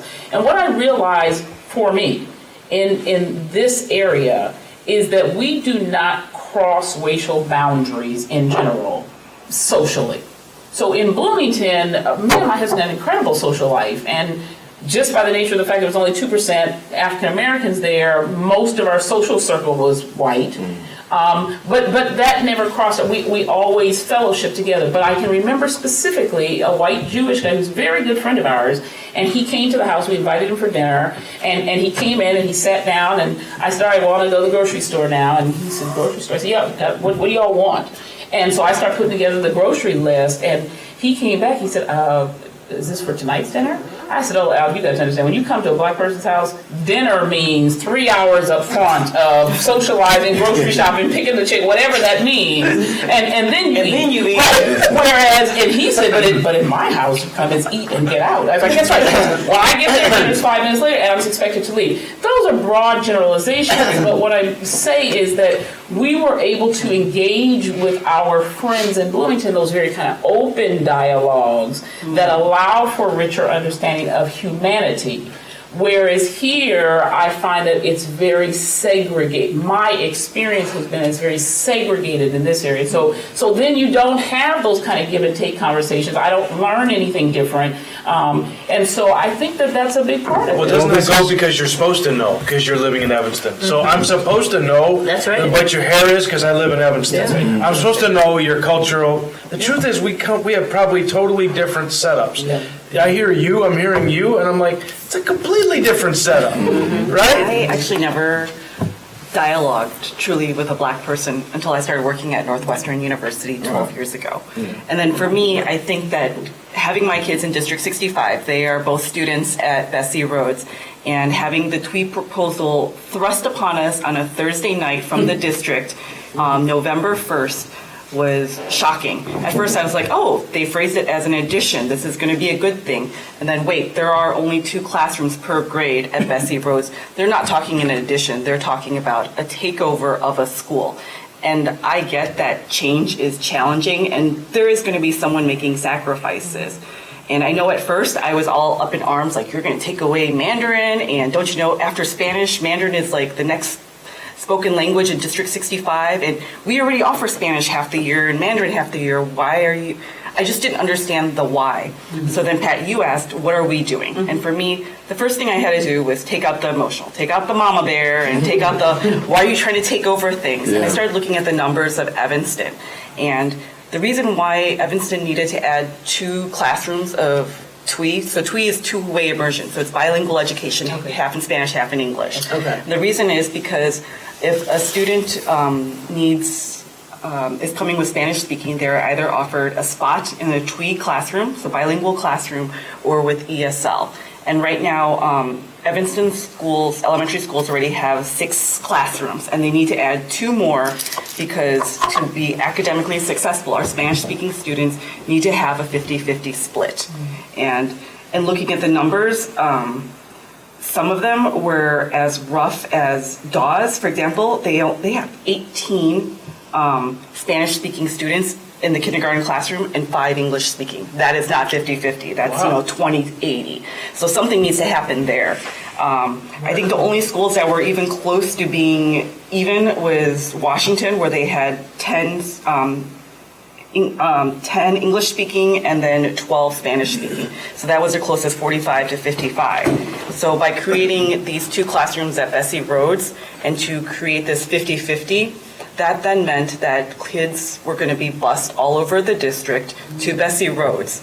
To the Spanish-speaking students were going to be. That's why I said, why was Bessie Rhodes determined to have the space there when it's needed in the other schools? So that was kind of my question, because that didn't make sense. Because I went and I tried to talk to Spanish-speaking families that already have kids in TWE, because I said, according to these numbers, 8 of your kindergartners are going to be bused to Bessie Rhodes.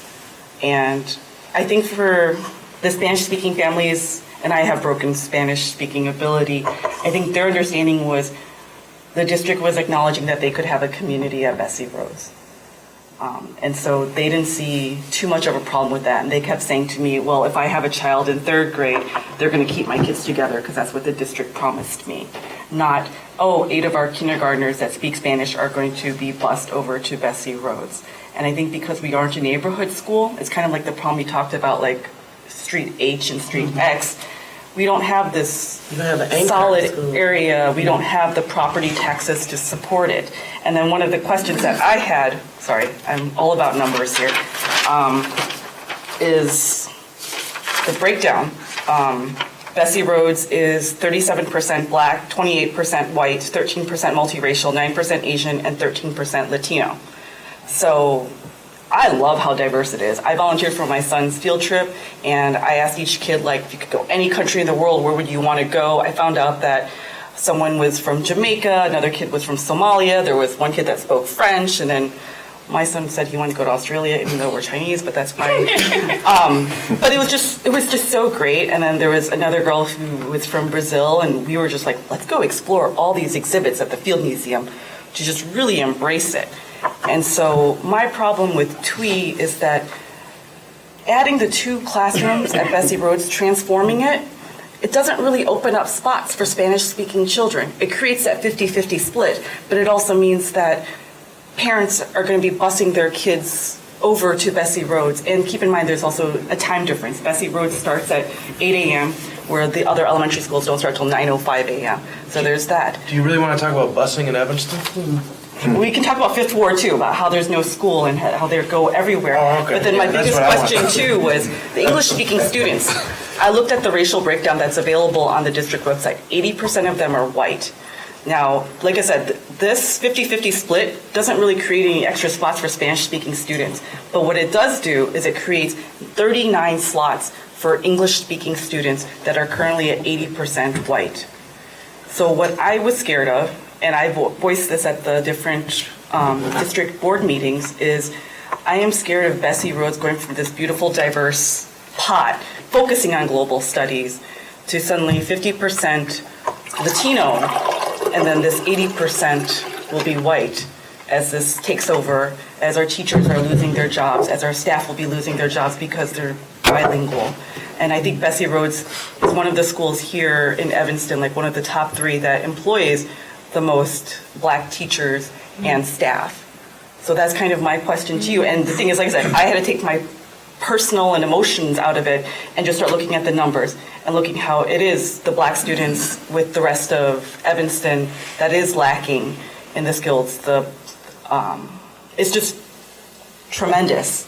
And I've been to the OPAL meetings, I've been to the ACC meetings, I've seen OPAL demanding more focus on the ACC, the African Caribbean curriculum, trying to hire more qualified Black teachers and staff because they need to see their own faces. And see, I think that for us, because there's a lower number of people of color engaged in these decision-making processes, that's where we see white privilege at its best, is that white privilege allows us to stand back and not think about, like you said, I got to take the emotion out of it. Well, how can you take the emotion out of it, right? Because the reality is we're talking about life, we're talking about a child, we're talking about a parent. And white privilege allows us to stand way above and not consider the people in it, but rather we can make decisions based on what seems right. I say all the time that equity, Monte, is about outcomes. Equity is about ensuring equitable outcomes. Equality is about making sure that we share everything equally. Equality allows us to put our heads down, look at a budget, go, okay, we have $5,000, we need to split it 9 ways. And we split it exactly to the penny 9 ways. Equity would ask us not to consider how we divide it 9 ways, but how can we divide this in a way that ensures equitable outcomes, right? For all. That's right. I mean, and that's what it is. It's equitable outcomes for everyone. But the challenge, and Javoid and Dekel, I'd like you to talk a little bit about, because you all have negotiated something that a lot of us inside haven't negotiated. You all somehow have spent almost 40 years together in an interracial marriage, raised at least one biracial child, and I know that's incredibly. How do you negotiate that? I mean, perhaps our lessons need to come from people like you who have already negotiated this in many ways. Wow, that's interesting. I never thought about it like that. I think it's just like anybody that's coming together. The Cal's family is from upstate New York. I'm through Alabama, Iowa. very different, but we found each other somewhere, and she was kind of cute, and we hung out and started talking, and that was that many years later. But it's one where you have to be open, and that's what I really like about the fact that we're doing this session. You talked about how do we get to the next level? How do we get to changing people? How do we get people to start looking at how they are? Well, this is the place that gives you some permission to have those conversations, to talk about it in a manner that's not threatening. And then from that, how does the city, if the city really wants to be known as this place that is equal, inclusive, all of these kinds of things, what can the city do to make that happen, make that more of a reality? And you would have more of these with these kind of conversations. And you have people that learn, there are these different patterns and things and different experiences that some people have, very different from mine. And they can take that into meetings with others who are not here. And I think that as a person that's white, probably one of the strongest things that you can do is to go enlightened into your white community and start talking about the issues that you see. When I've taught diversity, and done it in a number of different places, there's always something where individuals, well, what's his axe to grind? Why is he doing this?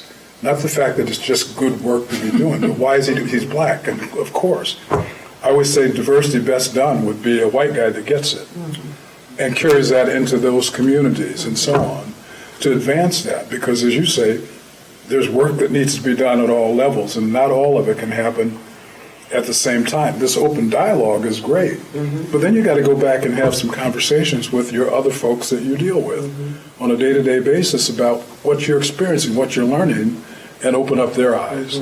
But I always think that you have to start with the patterns that exist in a society.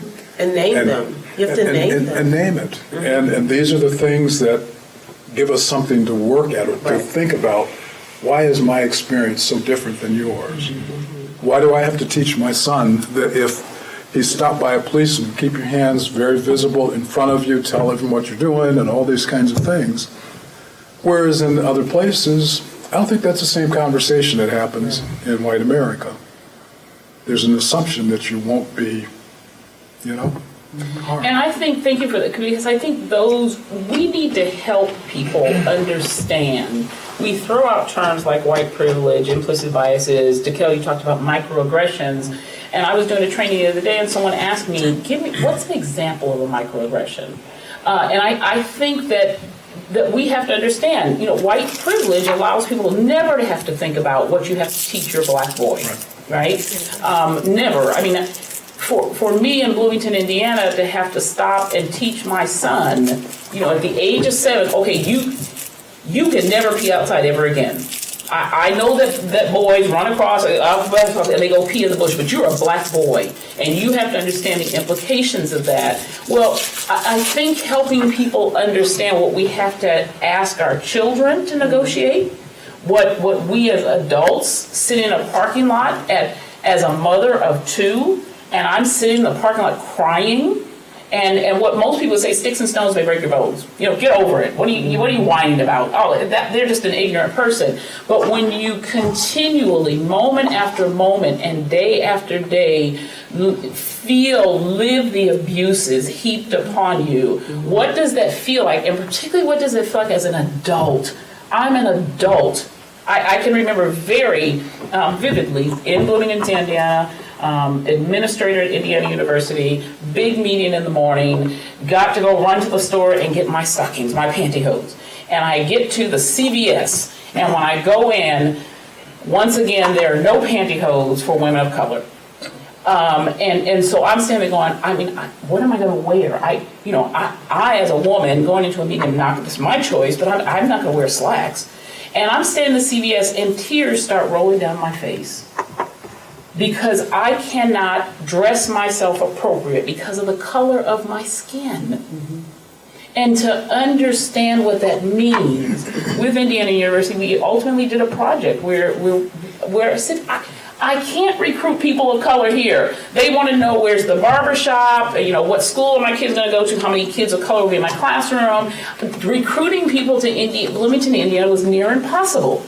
And what I said in executive director's meeting because you're asking 19 and 20-year-old students who need this $1.59 hair grease, you're asking them to drive 45 minutes through KKK territory to get hair grease. Mm-hmm. And you have to understand the emotional impact on these kids. And one executive director, very bold, and people think it's ridiculous, but he said, well, can we carry that in the bookstore? I said, well, would you? And so he orders, 6 things of hair grease, some pantyhose. You don't understand what that meant to people people of color on that campus who really have to struggle with, I need hair grease. I've got to have hair grease. And there is nowhere in this town that I can buy that. So we also have to help. It's sharing the story in a way that people can hear, right, but also allows them, how can I figure into this? How might I make a difference? How can I contribute? Because those seemingly small things really have major impact on the daily lives of individuals. Yeah. And the flip side of that is, when you get to a space where you're censoring your conversation because you don't want to be perceived as something different than who you are. So I am intentional about picking and choosing my battles, because let's just say hypothetically there are 10 issues that need to be addressed. But I know if I address all 10, then there's going to be a different perception of how I'm perceived, because I'm grateful that I have never been labeled as the angry black woman. Yeah. But I've seen my peers labeled in that way because they haven't figured out how to navigate that, level of oppression. Sure. And there's always this concern about, I don't want to be perceived differently than who I really am. And then because of my faith, I think sometimes the perception is, well, she'll turn the other cheek again because, she's just nice like that. Or I've heard, she's that Christian good girl. And so that gives others permission to treat me differently because, you're going to be fine. Because I say that. I do. I say that I'm going to be fine. But it was amazing to me that I was at an event that we were all women sitting around a table trying to create a program where women and girls thrived. And I thought, thrive? And I thought, I'm not thriving. How do I create a program for others and I don't benefit from that experience? Thrive was like a magic word. I was like, you can thrive? And so what was sad in that moment is in that space and time I realized I had figured out how to manage my oppression. And I thought, don't I have the right to thrive as well? So as I'm creating this program with intention, how do I begin to show up differently so I have the opportunity to thrive? Because it is some of my responsibility when you kind of give up taking risks, or you give up not pushing the envelope, but questioning. Tell me how this works for all of us, because I'm seeing this working differently for others.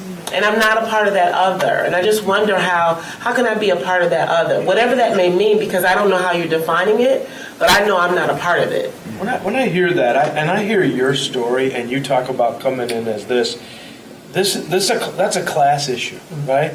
That was climbing a ladder, and now I'm an artist, and I'm actually maybe even up here, right? No, but I mean, you were sort of saying it elevated me to a place where I was an equal, or I was actually a revered person in the community, right? And what I heard you talking about with striving is, what I heard was white privilege is already there, and striving is trying to get to that, right? And it's sort of this, I'm not enough, and they always have it. I don't agree with that, number one. I don't think white privilege means that you're here.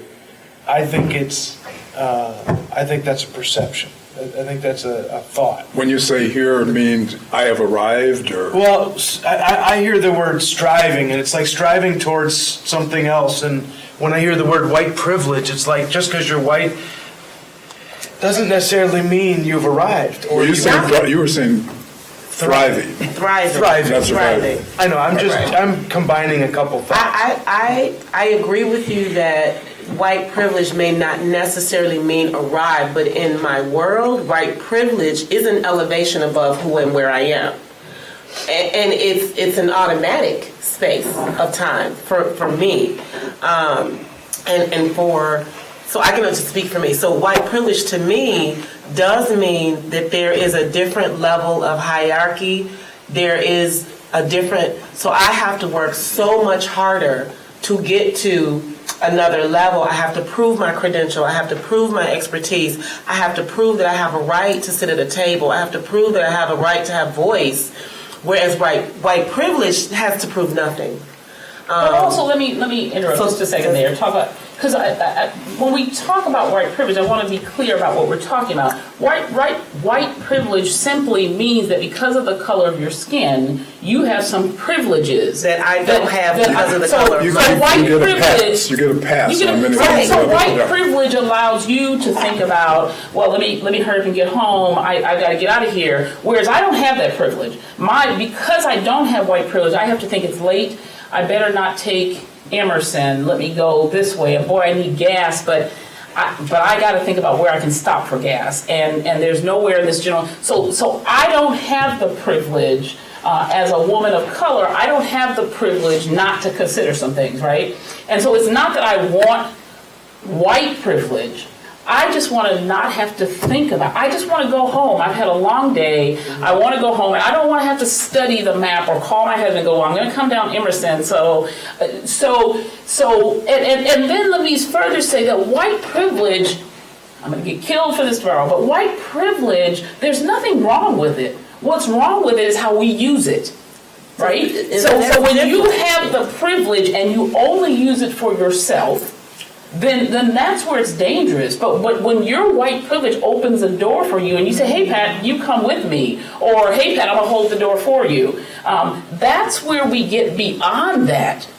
Right? Because you got your white privilege just because of the color of your skin. You didn't do anything wrong. You didn't do anything bad. You just have it. It's inherent because of the color of your skin, just as it's inherent for me not to have it because of the color of my skin in this world. Yeah, and once you recognize that reality, what do you do about that, or is it okay? That's the part where I think individuals that do get it have to go out and talk about it. And even on the other side, for African Americans, for the different things that we're challenged, because we live with the legacy that was slavery too. And it's Africans that come to this country, real Africans that come, they don't have the same legacy that exists for those that came through the system here. And there's an oppression that exists within us too, that we have to fight to get away from, to think that, God, can I do this? And, then I see some guy that goes for a position, might be dumb as a post, he's white, but if I can do anything. But I question that, wow, can I do this job? Those are things that we have to work with among ourselves too. Even that as we work through this, we are kind enough to not strike out, to not let the anger get in the way, and see what the major battle is. And the battle is to overcome this. And you can't do it by vicious and cutting and so on and so forth. It has to be people of good heart coming together and trying to make something different. And God, I hope the city would want to take something like this on to make a bigger forum, to create opportunities for people to learn, to explore, just set up classes. There are probably people that would volunteer to teach the classes. Mm-hmm. But create the space for this to happen as a community. One thing that Northwestern did really well, part of their AHEAD group and the Changemakers program that I'm in, we played this game called The American Dream. We all went around, shared our own social identity, and then we were kind of given a new social identity. And I remember the first time I picked it up, I was a white man, I was Jewish, and I was, I think, upper class. I was like, I'm going to make the American dream so much easier. But I never realized how much religion could be a problem. not being able to go out for Friday night drinks because of my religion, not being able to network. And that was eye-opening to me. And then the second time I played the game, I was a white woman from Europe, and I was like really, really wealthy. And I was like, yes, I'm really gonna make this American dream. But then I was also bisexual. And I didn't realize how much sexuality was an anchor as well. And then I never realized how much I took my citizenship for granted. And it was just so eye-opening. And I also realized the people that were reaching the American dream, like you got to this point, you're up for a promotion, and if you're a man, jump forward 10. If you're a woman, go back 2. That's how it works. And then, so you can see those people as they're moving closer to the American dream, they stop making eye contact with everyone else. And here I am like, but I'm white. Why am I not getting closer to that dream? It was a really great, I don't want to call it a game because it was a board game, but the way that it was facilitated by Northwestern was done really well. And the way that, we were playing the game, I think it just had 2 rules and you just kind of went with it. It was eye-opening. It was, I don't know. What was the name of the game? The American Dream. Leadership Evanston has something similar. It's small. Like each class, I think, I don't know if you've done Leadership I Evanston. haven't. You have not? I've planned several times. It's great. If you think you know Evanston, go to Leadership Evanston. Okay. Right? The Evanston Community Foundation sponsors this. I was in the very first class, and I thought I knew everything about Evanston.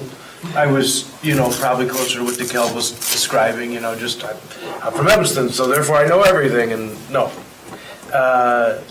When you see the community hospital in Evanston, and you know where the dividing lines are from a race standpoint, when you study the busing in Evanston that lives in this community still to this day, and it sort of, this is going on in Evanston, And right? knowing why community hospital was built, and knowing when it was torn down, and there are families who still live here that live out that story. And Foster school. right. I mean, anyway, Leadership Evanston has that now. It's a small, but it's real good. It is real It's good. real good. I was also thinking about your question to us as a couple of, 40 years and how we've negotiated. And I think in some way, people have felt comfortable because of both of us coming from such different backgrounds, asking us questions that they might not ask in a larger forum, right? I'm thinking back to when we created the Interracial Family Network here in Evanston back, our son was 5 at the time, so 27 years Younger ago. than that. Was he? Yeah. It's about 3. About 28 years ago. And that brought together a group of interracial families, of white families who had adopted transracially, and it was this safe place. We met once a month at Family Focus and then at the Unitarian Church for years. And people could ask questions about how do I do my daughter's hair?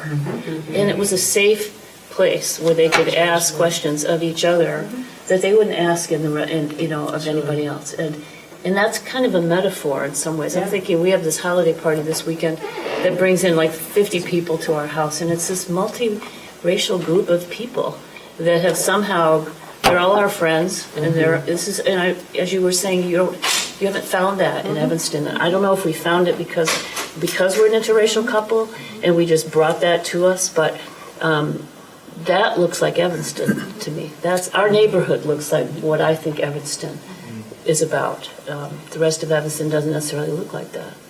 I would like to ask questions of people of color, especially in the room. My church used to be First Baptist Church, and in the 1890s, the black people were up there in the balcony, not sitting down on the main floor, and they all stood up and left one day. And recently, we have people in the church who are trying to reconcile, and the only idea somebody's gotten is that some of us go to Second Baptist services and Second Baptist people come to our services, but there's got to be something much more potent. Or maybe I wonder if you have ideas of what a church could do. Why did they leave? I was going to say, what happened that they left? There was something about the times, but also they left because I don't know if they were required to sit separately from white people, or That was something if it was that I just had assumed. understood, is that they couldn't sit out in the front. And And they left as a result of that. our church has always been really progressive, so it may not have been formally stated, Yeah.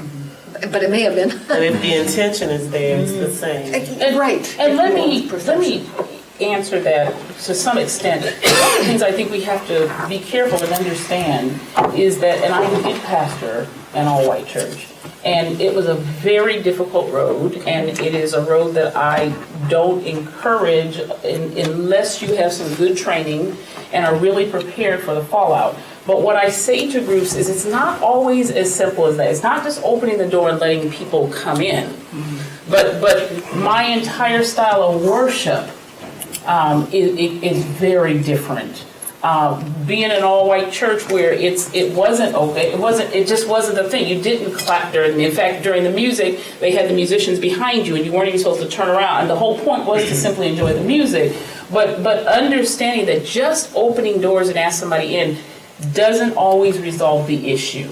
And so as we prepare to close out tonight, I think it's a good place to sort of leave us just kind of hanging with these unanswered questions and thoughts, because one of the things that we wanted to convey tonight is that this issue of race and talking about race is a very complex and deep issue, and that all of us come to the conversation from very different places, and we need to be both aware and sensitive that this is a complex issue with deep roots. I really want to thank Mayor Haggerty for even opening the door to host this event, because as someone said earlier, it takes our leadership and to role model that this is okay, that this is what we ought to be doing.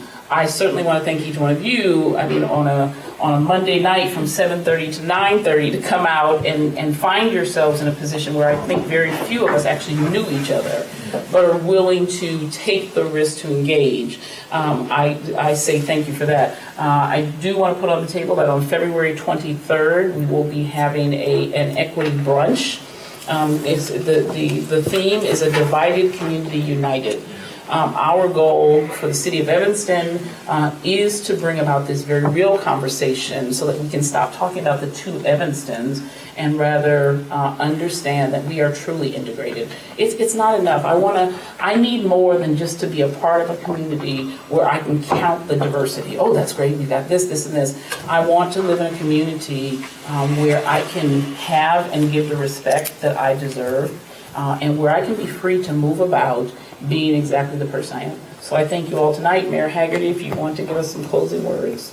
No, I thank you, Pat, for organizing this and for putting all of this on. The conversations, I think you Pat Chivoid, start. I think they are. I think this is a start of it. There was a great production put on by Mudlark and the Art of Evolution. Okay, I don't know if you guys had the opportunity to see it or not. It was outstanding. It was put on by our young people here in this community. And after that, several of us came together and said, more people need to see this, because it's a great sort of launching pad for a conversation about race, in Evanston.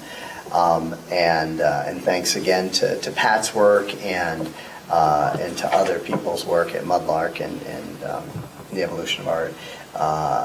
We are going to bring that back, right, to Evanston. It's going to be February 2nd to the 4th. They're going to do 6 more performances.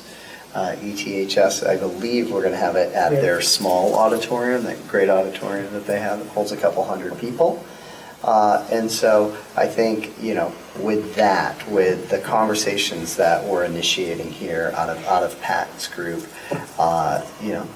this conversation is going to continue and hopefully expand amongst many people in the community.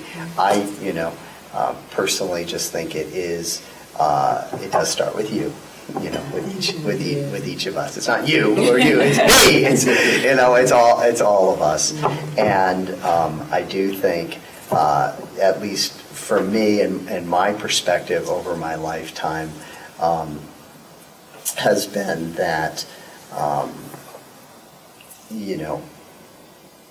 I have been I have been in situations where I have made a stereotype, and I think about my college roommate, who's one of my very best friends in the entire world, and we were assigned to be roommates at Syracuse University, and I made a stereotype based on his name, and his name was Enrique Freund, and he was from Miami. That's all I knew about him, but I painted a whole picture that he was going to have, greasy hair, and I was going to go in, there's going to be kilos of cocaine, it was the 80s, 80s, and cocaine was big back then, apparently, and all of that, and Enrique couldn't have been any different than the stereotype that I made up right in my mind, and again one of my best friends.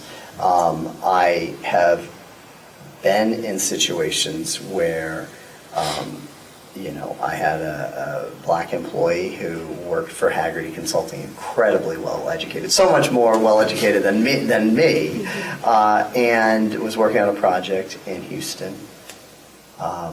And I came down to visit. He was the team lead. He was in charge of about 6 consultants. I came down to visit him and the team, and he and I went to lunch. And I said, and he was excited to brief me and everything. And after we had a little more time, I said, well, I've never been to Houston. He said, oh, this is a great section. Let me show you around.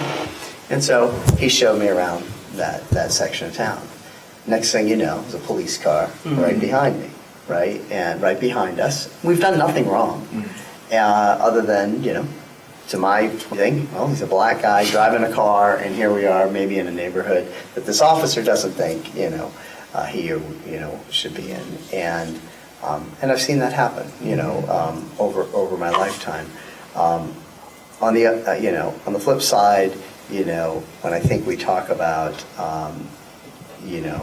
ignorance versus intentionality, when people are really like, no, I'm a racist, and in ignorance, I think a lot of white people in particular think, well, don't be so sensitive. Like, we have slights all the time. I bought a house one time, and a neighbor came over and said, oh, what are your plans? I said, oh, this is what we're thinking. And the neighbor said, oh, well, the interest rates must be really low.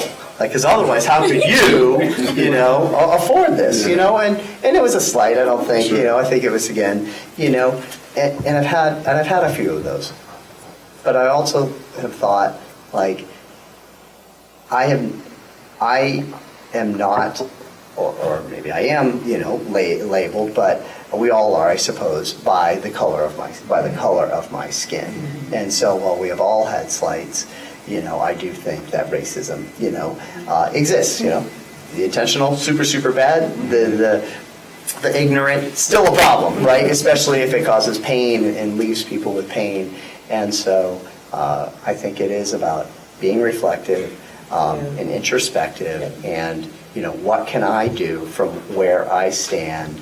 How am I raising my children? Like, I wrestle with my son all the time, and sometimes when I'm taking him down and stuff, I want to say something. And I've had the thought, like, my grandmother is stronger than you, but I never say. I stop myself because I don't want to, again, create this stereotype of, men versus women, and somehow, and so I don't do that. So I think we do have a lot of work. I do think that we are blessed to live in a community where people are making, I think a lot of people are making a conscious decision that I want to live here, because I do believe that if we live in a place with people who, are different than us in terms of income and race and ethnicity, we can have a lot stronger community. There are challenges that come with that, but I think the strengths far outweigh it. And so I'm excited somewhere about what up we're doing. on the top of your priority list, do you think? Excuse me? Is it fairly high up on your priority list as a mayor? Yeah, absolutely. I mean, I don't think we'd be, again, taking my time tonight and having this and all the stuff that Pat is doing and what we're doing. Yeah. Have you finished appointing the committee? Yeah, so well, thank you for asking, Donna. So the Equity and Empowerment Commission, that's another step, I think, in the right direction. There are some people around this table who were instrumental in helping bring that to life. So that did just get approved by the City Council. We had a great turnout. We had like 30 people apply. We couldn't have gone wrong with any of them. Again, we were trying to get sort of just sort of the right mix and representation of Evanston together. And then their first meeting will be probably in January. It'd probably be, or is it set for January 19th? Yes. All right, so it's set for January 19th. And that will be, again, it's a public commission, so that'll be a public meeting. And yeah, I'm looking forward to their work. Yeah. So thank you, everyone. Can't believe you actually got away with adding a commission. I'm hoping that means I can take one away later on in the future, but not yours if you're on a commission right there, not yours. Well, again, thank you all. There's still plenty of food. Feel free to take a plate and, as you're on your way out. And I thank you and hope that this will just be the beginning of our time together. Thank you, Pat. Thank you. Thank you. Thank you. Thanks, Elaine. Great job.